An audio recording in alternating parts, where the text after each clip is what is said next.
से 30 तक। ये बाकी बात लोग तो लोग तो जानते ही हो काहे कि कैसे निकालते हैं तो है क्या नहीं, इसीलिए करने की जरूरत नहीं है। ठीक है, तो लोग तो ही मन में बैठा कर रखो। ठीक है,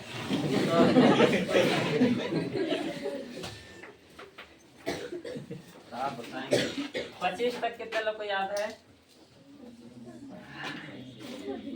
चलो को कम से कम याद है, तो 23 को बताओ। 23 का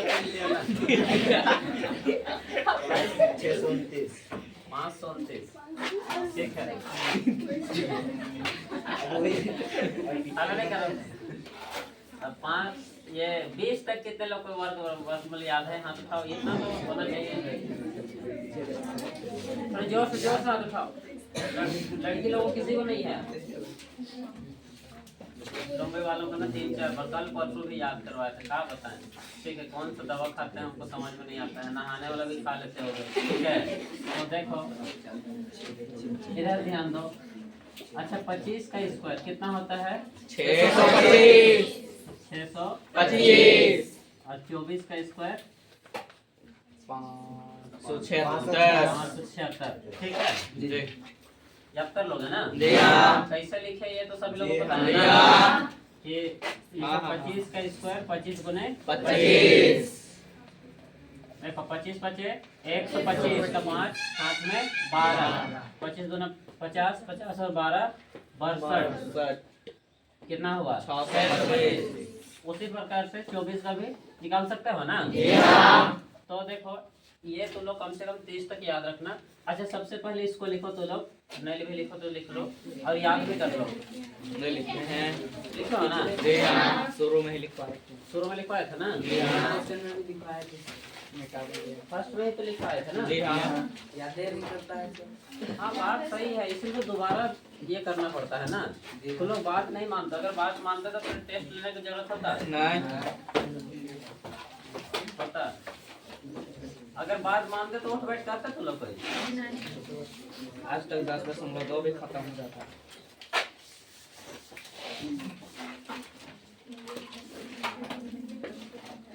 चलो मिलाते हैं।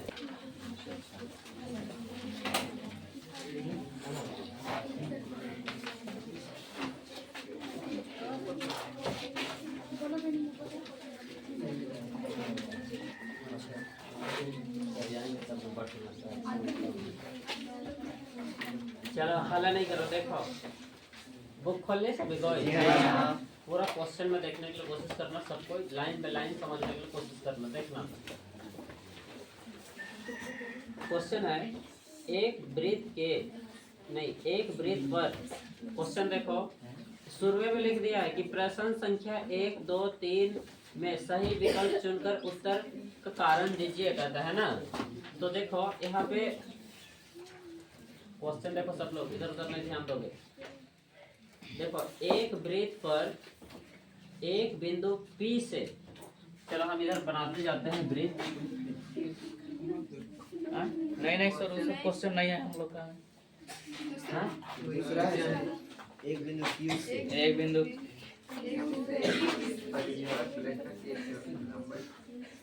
एक ब्रीथ पर एक बिंदु Q से, डायरेक्ट एक बिंदु Q से ना जी।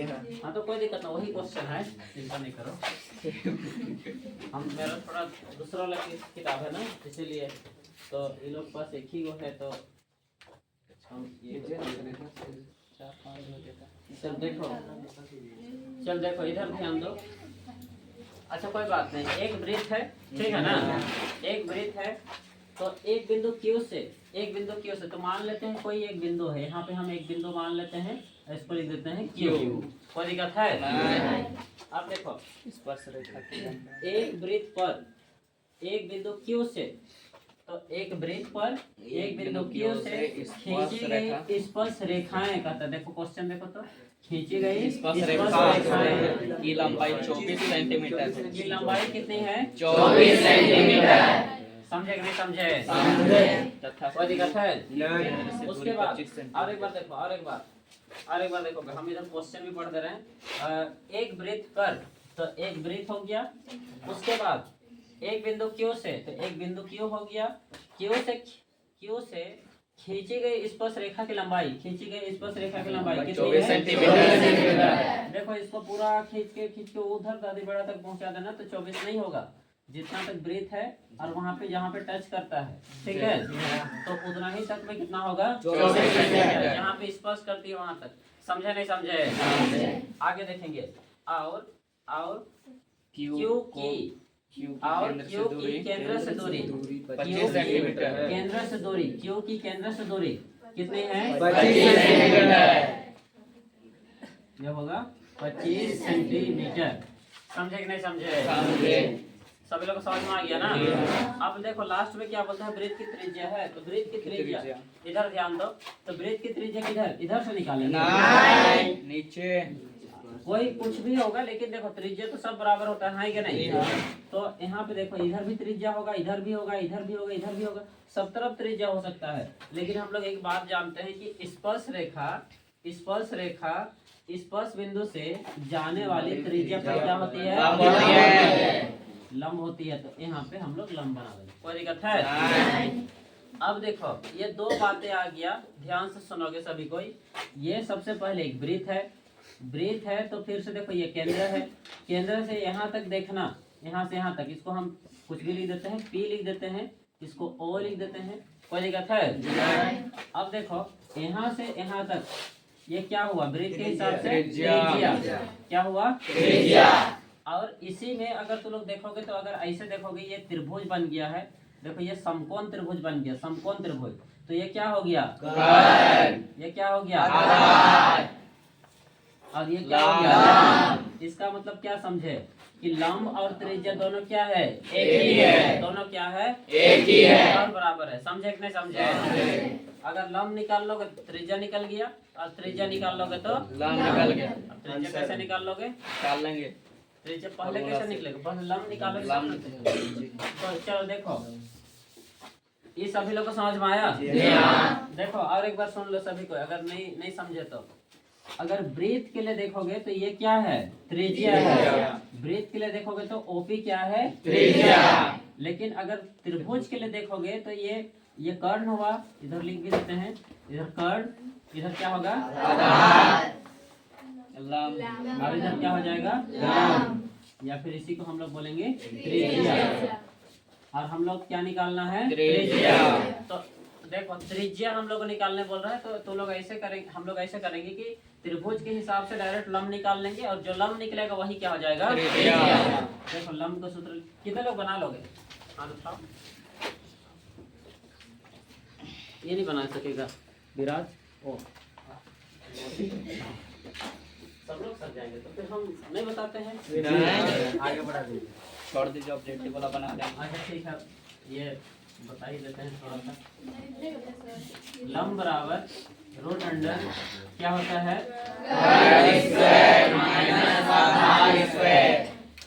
तो यहाँ पे देखो कर्ण, यहाँ पे ये कर्ण है, कितना है?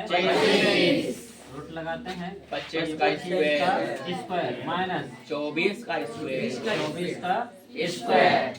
कोई दिक्कत है? अब देखो 25 का स्क्वायर, अभी बताया था 25 का स्क्वायर, याद है ना? कितना है? 625। और एक बार हम पूरा करके बताएं। माइनस का 24 का स्क्वायर 576 हटा दो, वो नहीं बताया थे। 49।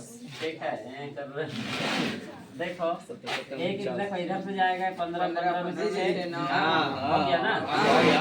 500 मतलब 625 में 576 घटाओ, कितना हो जाएगा? अब इसको देखो 7